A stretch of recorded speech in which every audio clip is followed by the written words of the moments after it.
kami akan membuat video berupa podcast yang berjudul Penerapan Stoicisme. Di sini saya beranggotakan Zahwa Aulaswari sebagai narasumber. Saya Salma Lydia sebagai host. Saya Amalia sebagai narasumber 2. Saya Serga Julian Nugraha sebagai host kedua. Baik, kita mulai saja podcast hari ini. Assalamualaikum warahmatullahi wabarakatuh. Halo semuanya, selamat datang nih di podcast kami. Perkenalan dulu ya, aku Serga Dan aku Salwa. Kita berdua hari ini bakal menemani kalian ngobrol tentang topik menurut kita yang sangat asik dan sangat unik loh, yang yaitu yang relate atau jujur. Makin dibutuhkan sama banyak orang loh. Kita semua itu hidup di era yang serba cepat, serba sibuk, serba harus kuat, dan serba harus berhasil. Tapi di balik itu semua, manusia itu tetap aja makhluk yang punya emosi, punya rasa capek, punya kekecewaan, dan pasti pernah ngerasa nggak baik-baik aja nih. Kadang kita ngerasa gampang banget bawa emosi, gampang stres, gampang tersinggung, atau memikirkan sesuatu yang terlalu jauh, sampai-sampai kita suka overthinking. Nah, ada satu cara berpikir yang bisa membantu kita menjadi lebih baik loh, yaitu tentang stoicisme. Nah, stoicisme ini sering banget disalahpahami banyak banget orang. Orang tuh selalu mikir kalau stoik itu tuh dingin, gak punya perasaan, atau kayak robot yang selalu tegar. Padahal tuh bukan begitu. Kayak stoicisme itu justru mengajarkan kita untuk tetap merasakan emosi, tapi tidak dikuasai oleh emosi itu sendiri. Betul, stoicisme mengajari kita membedakan mana hal yang bisa kita kendalikan dan mana yang tidak yang bisa kita kendalikan. Kalau bisa dikontrol, kita lakukan. Kalau nggak bisa, ya sudah, kita terima dengan lapang dada. Kedengarannya simpel, tapi kalau diterapkan benar-benar dan bisa bikin kita hidup lebih normal. Oke nih, dan menariknya nih Salwa, tanpa kita sadari tuh banyak banget dari kita sebenarnya udah sering banget nih menerapkan prinsip-prinsip stoik dalam kehidupan sehari-hari. Nah, misalnya itu ketika kita memilih untuk diam dan menahan diri supaya kita tuh nggak memperkeruh keadaan sekitar kita, atau saat kita memanfaatkan orang lain demi ketenangan diri. Tapi tentu aja biar pembahasan kita hari ini lebih lengkap dan lebih real, kita nggak mau cuma berdua aja nih. Makanya kita mengundang 2 narasumber yang siap berbagi pengalaman kepada mereka tentang stoicisme. Oke deh, langsung aja nih kita sambut narasumber kita hari ini, yaitu Zahwa dan Adel.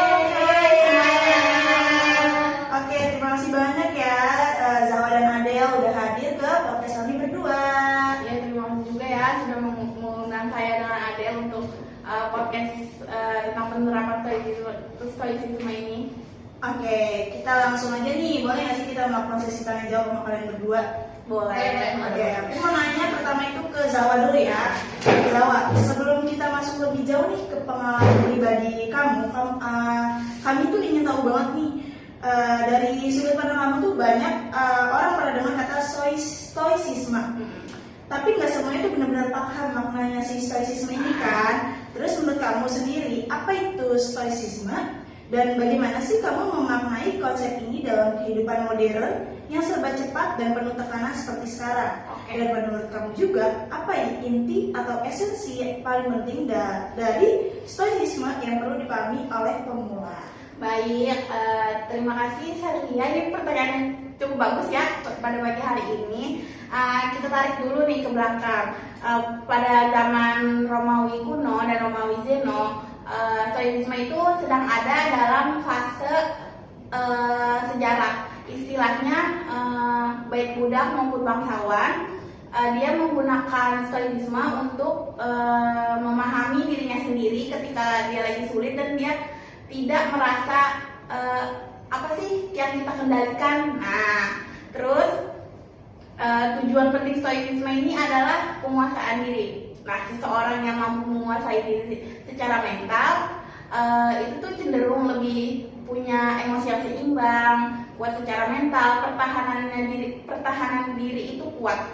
Saya juga melihat stoicisme ini sebagai cara berpikir yang mengajarkan bahwa kita tuh nggak nggak harus semua yang kita kontrol gitu. Kita hanya perlu reaksi kita, respon kita, pikiran kita. Nah, di era modern sekarang kan emang hidup kan berjalan sangat cepat ya. Semua dikejar target, capaian, tuntutan lingkungan, sekolah, kampus, bahkan orang tua. Nah, inti pemulanya itu menurut saya yang mau dipelajari untuk stoicisme pemula itu kendalikan diri kamu, apa yang bisa kamu kendali, terima apa yang tidak bisa kamu kendali. Dengan menerapkan prinsip itu, saya merasa diri saya tuh jauh lebih tenang, jauh lebih emosi saya lebih stabil. Secara itu saja sih. Oke Zawa, terima kasih loh, jawabannya bagus banget, dan saya juga dan teman-teman di rumah mungkin juga mendengarkannya tuh sangat bisa diterapkan ya di kehidupan sehari-hari ya Zawa. Oke, selanjutnya Salwa. Baik, pertanyaan kedua untuk Adel, yaitu setiap orang pasti punya momen-momen ketika hidup tidak berjalan sesuai dengan rencana. Entah itu menghadapi kelelahan, situasi yang bikin marah, atau hal-hal yang kecil kadang tanpa sadar bikin mental kita tuh turun dalam situasi seperti itu. Bagaimana stoicisme membantu kamu secara nyata dan berikan contoh yang benar-benar kamu alami, di mana kamu merasa filosofi stoicisme berhasil bikin kamu lebih tenang atau lebih mengendalikan diri. Jadi pertanyaan itu kayak stoicisme itu membantu aku dalam hal apa gitu ya. Terus kayak ada apa ya? Ada contoh nyatanya gak gitu ya? Menurut aku sih stoicisme itu sangat membantu sih dalam kehidupan aku sehari-hari. Pertama kan aku boleh sih ini vokal gitu. Kayak enjoy. Aku tuh kayak pertama aku kan mahasiswa ya. Mahasiswa tuh kan banyak banget yang harus diurus lah kayak diri sendiri pun kayak banyak tugas, terus di sosialnya pertemanan, dan kadang-kadang nggak selancar itu kan ya pertemanan karena kita udah dewasa punya pemikiran sendiri-sendiri gitu ya kan. Terus kayak masalah keluarga juga ada pasti ya, karena kita udah dewasa juga jadi pasti keikutan kalau ada masalah gitu. Nah, kalau contoh nyata dari aku sih 2 minggu yang lalu lah, yang baru-baru gitu ya. Kan sekarang udah tahap akhir semester, banyak tugas, kayak semua tugas akhir tuh kayak ngejar-ngejar ya. Iya. Benar-benar. Kondisinya pulang kuliah sore-sore ke malam itu udah macet, terus kuliah udah capek, terus ngerasa lapar gitu lah kan. Terus pas nyampe rumah, orang rumah tuh kayak nyebelin ya, kayak ada aja yang bikin nyebelin gitu. Terus pas lihat chat temen kayak ada yang sedikit marah-marah lah gitu tentang tadi ngapain lah gue gitu, ada masalah sedikit gitu. Kayak kita tuh ini mau udah capek, terus ada ini ada itu gitu. Itu sih contoh kasus nyata. Terus stoicisme membantu aku tuh dalam hal itu karena gini, aku ngerasa kesal. Terus kayak kalau dalam pandangan stoicisme kan kita hanya bisa mengendalikan apa yang bisa mengendalikan. Kayak aku stoicisme itu buat aku mikir, pause dulu nih, kayak tenang dulu nih gitu. Kayak mikir hal yang bikin aku kesal tuh akunya atau merekanya. Otomatis kan mikir akunya dong, kayak bagaimana cara aku menganggap atau memandang masalah tersebut gitu. Kalau orang lain kan kita nggak bisa nyalahin ya, kayak mereka emosi ke kita kan siapa tahu mereka juga lagi ada masalah, bukan kita doang yang ada masalah. Makanya aku kayak mikir, stoicisme itu ngebuat aku tuh kayak tenang dulu, jangan emosian dulu, kayak jangan menganggap ini itu tuh masalah dari luar bawah kan bisa jadi akunya gitu yang salah memandang itu. Kayak aku lagi capek nih, aku jadi menyadari lah kalau yang salah itu dari cara pikir aku di waktu itu. Jadi semenjak kalau yang stoicisme ini kayak iya salah aku, benar, oke, relax, besok juga udah enggak lagi. Itu sih kalau menurut aku ya. Keren sekali jawabannya. Terima kasih Adel untuk jawabannya yang sangat bisa kita contoh. Lanjut. Oke, selanjutnya aku mau nanya lagi nih sama Zahwa. Kalau kita bicara soal kehidupan sehari-hari nih Zawa, sering banget kayak kita dihadapkan pada situasi yang memancing emosi. Ya kan? Komentar orang, tugas yang menumpuk yang tadi Adel bilang ya kan, terus perubahan mendadak atau tekanan dari lingkungan. Sejak kamu mencoba menerapkan si stoik ini, apakah kamu merasa cara pandang kamu terhadap masalah sudah berubah? Kalau iya, bagaimana perubahan itu kamu rasakan baik secara mental maupun emosional? Baik, di sini aku mau jawab ya. Bagus banget sih pertanyaannya. Semenjak saya coba menerapkan stoik ini, saya tuh hidup saya tuh benar-benar berubah 90 derajat mungkin ya. Mungkin kan karena yang misalnya nih orang ngomongin saya tentang yang nggak benar, itu kan biasanya emosi saya jadi meledak-ledak tuh kalau kita mendengar. Tapi setelah menerapkan stoik ini, saya jadi lebih paham karena yang kita bisa kendali itu kan diri kita. Orang lain nggak bisa kita kendali karena itu hal-hal eksternal. Pokoknya perubahan yang paling terasa di saya tuh emosi saya lah jadi lebih stabil. Terus saya juga nggak mudah mencerna emosi orang lain gitu loh. Kayak kenapa sih saya harus memikirkan hal-hal yang diomongin orang lain padahal orang lain juga tentu nggak benar kita ngomongin tentang saya. Jadi yang paling utama sih emosi saya jauh lebih stabil sih. Oke, Zawa, makasih banget jawabannya, menarik banget untuk didengar sama yang teman-teman di rumah ya. Iya. Oke, selanjutnya Zawa. Selanjutnya untuk pertanyaan untuk Adel, yaitu menurut kamu kenapa generasi kita anak muda zaman sekarang itu sebenarnya tuh butuh stoicisme? Kita hidup di era sosial media, persaingan yang ketat dan dituntut yang besar. Menurut kamu, bagaimana sih dari stoicisme yang relevan itu dengan kondisi generasi sekarang? Dan kenapa menurut kamu itu penting untuk dipahami? Kenapa kita sebagai generasi Gen Z ya? Iya. Gen Z. Kenapa Gen Z butuh stoikisme ya? Iya. Menurut aku Gen Z kan kayak sangat familiar dengan digital. Iya. Nah, otomatis kan Gen Z itu kalau apa-apa tuh kadang sebagian orang apa-apa tuh lihat di medsos gitu, di TikTok, di IG lihat story teman. Wah, ini udah lulus, wah ini udah nikah, ini udah punya anak, gitu kayak semua kejadian ada gitu. Kadang kan membuat kita tuh kayak kadang capek gitu. Padahal kan nggak ada ngaruhnya sama kita, cuma kayak kadang kok orang-orang bisa ya udah sesukses itu, karena kan mikir kayak gitu. Terus di TikTok juga kan muncul kayak standar-standar. Kalau mau nyari pasangan, mau yang kayak gini, aku juga mau deh. Mau kayak gini, aku juga kayaknya mau deh kayak gini gitu lah. Nah, untuk itu kayak karena generasi sekarang itu ya rata-rata seperti itu meskipun tidak semua. Nah, stoikisme ini sangat relevan untuk kasus-kasus seperti itu karena kan stoikisme mengajarkan kita untuk jangan bergantung pada hal tersebut kayak kekayaan, terus status sosial, kayak gitu jangan tergantung ke sana karena kalau menurut stoikisme ya kebahagiaan itu tergantung dari diri kitanya, bukan dari faktor eksternal gitu kayak yang harus dibenahi itu kalau kita merasa iri atau capek melihat medsos itu, kalau menurut saya yang harus dibenahi itu pola pikir kita, bukan hidup kita yang harus diubah gitu. Hidup kita sebenarnya apalagi kalau dibandingin ya sama orang lain, kayak contoh yang sekarang di Sumatera, hidup kita tuh kayak patut disyukuri gitu. Kayak jangan kebawa karena kita lihat di IG yang di atas kita, belum tentu kan orang-orang yang di bawah kita itu belum tentu kita tuh seburuk itu gitu. Gitulah intinya. Jadi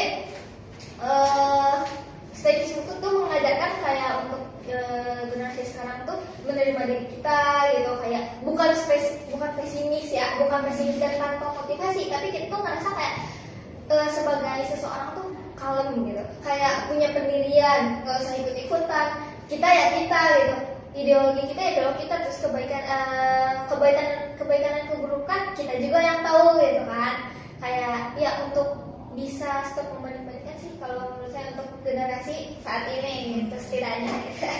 Keren sekali Adel, terima kasih untuk jawabannya, itu sangat kayak pandangan kita tuh harus jadi kita sendiri kan, nggak boleh jadi orang lain. Iya. Lanjut. Oke, selanjutnya aku mau nanya lagi nih Mas Zawa.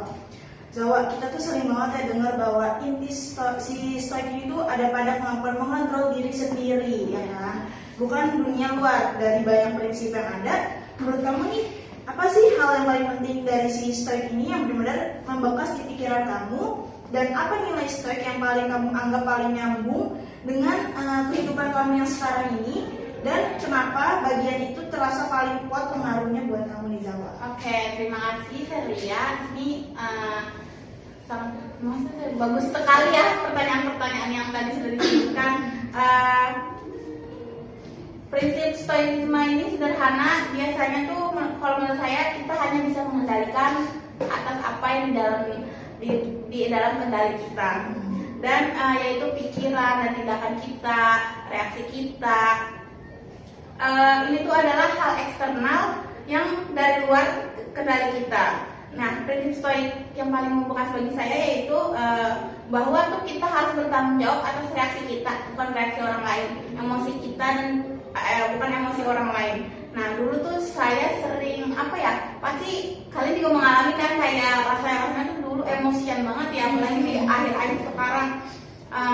Setelah menerapkan stoicisme itu, saya jadi tahu ini sebenarnya saya bisa kendalikan ini sih. Saya nggak perlu emosi segininya juga. Nah, nilai stoik yang paling relevan sama saya itu adalah self control, yang dimana di usia kita di usia kita yang saat ini kan sangat mudah terprovokasi ya. Terus kemampuan untuk tetap tenang dan tidak buru-buru menjalankan tugas itu menurut saya paling penting sih dalam stoik ini. Oke, Zawa, menarik banget jawabannya. Terima kasih loh, Zawa, jawabannya menarik banget. Sama-sama. Oke, Zawa. Lanjut pertanyaannya untuk Adel, yaitu kehidupan sosial baik itu pertemanan, keluarga maupun hubungan percintaan seringkali nih jadi sumber emosi yang paling sulit dikendalikan. Menurut kamu, bagaimana stoikisme itu bekerja dalam konteks hubungan sosial?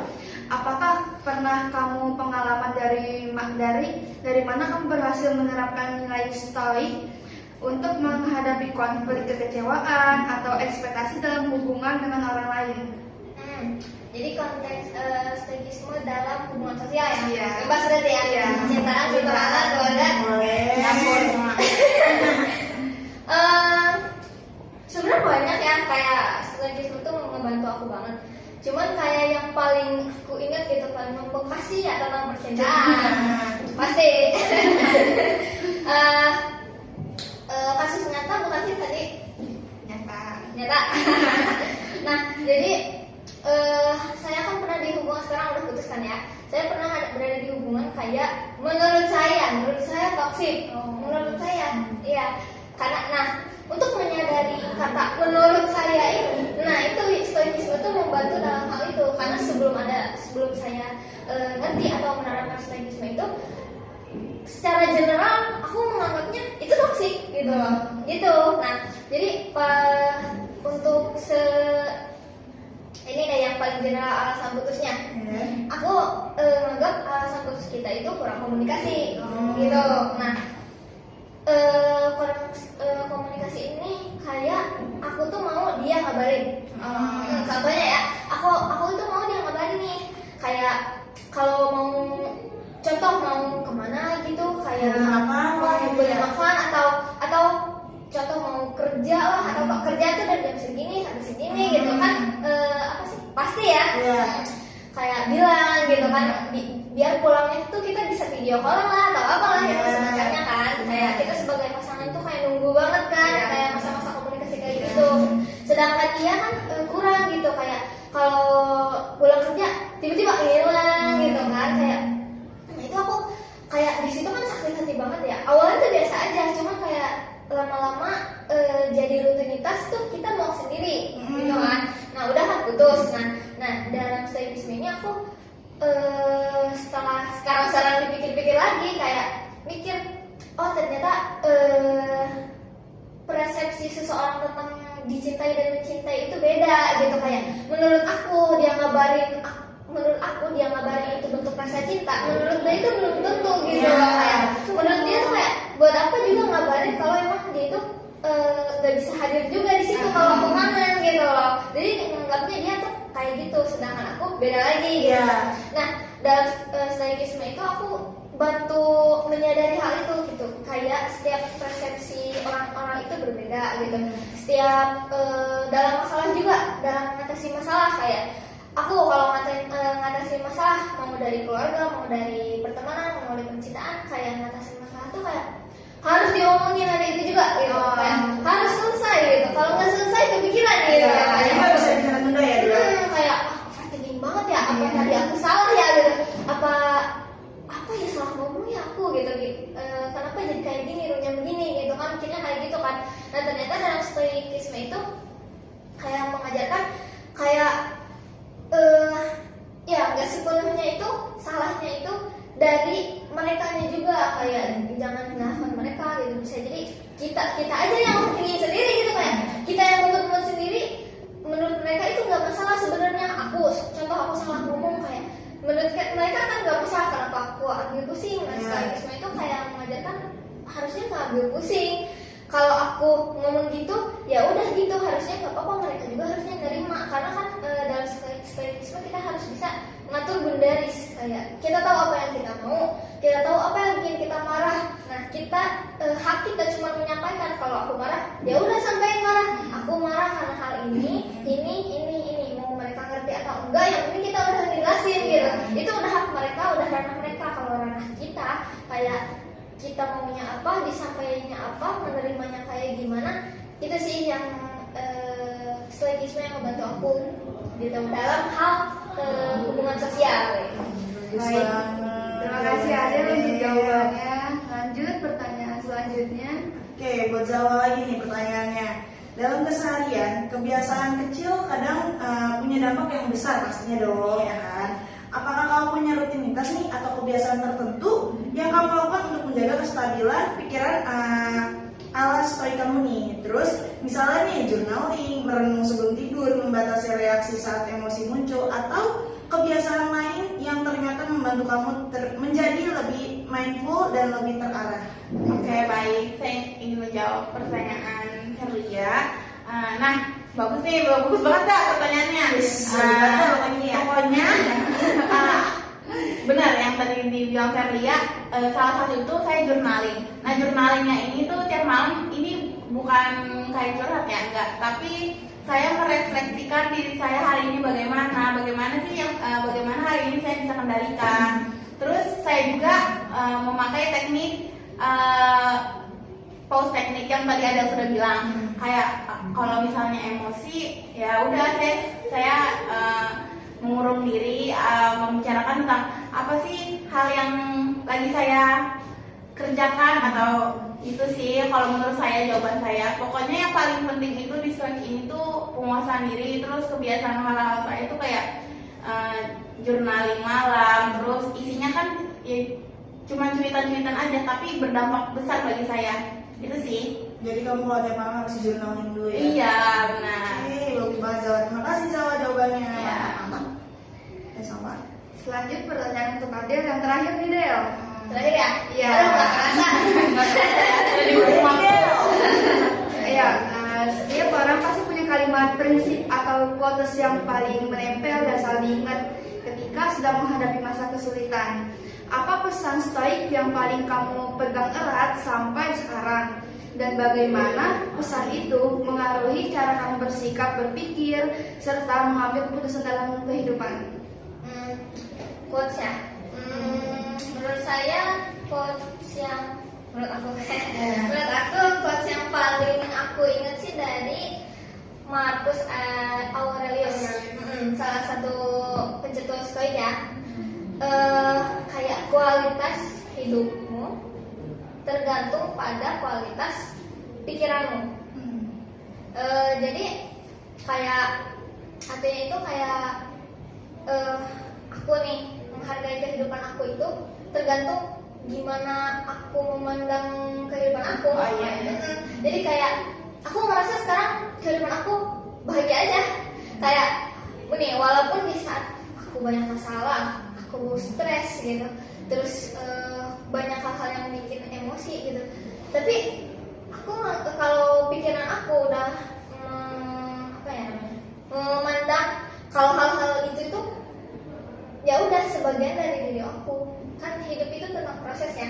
Jadi kayak hal-hal yang kayak gitu aku terima gitu. Terus kayak oh berarti proses kehidupan aku kayak gini nih gitu. Terus ngeliat orang lain kayak kok proses hidup mereka kayak cepet banget ya dibanding aku. Kayak aku tuh kayak dalam hal cita-cita aja aku tuh kayak nggak punya cita-cita, hidup kayak lempeng-lempeng aja gitu loh. Kayak kok orang lain bisa gitu punya hobi gitu, kayak apa ya, contoh hobi kayak kok orang lain bisa lari gitu, kok orang lain bisa naik gunung gitu. Aku tuh nggak tertarik, kayak maksudnya bukan nggak tertarik, kayak nggak ada motivasinya gitu. Kayak ngapain ya, males banget gitu kayak gitu kayak Juga rebahan kan kamu.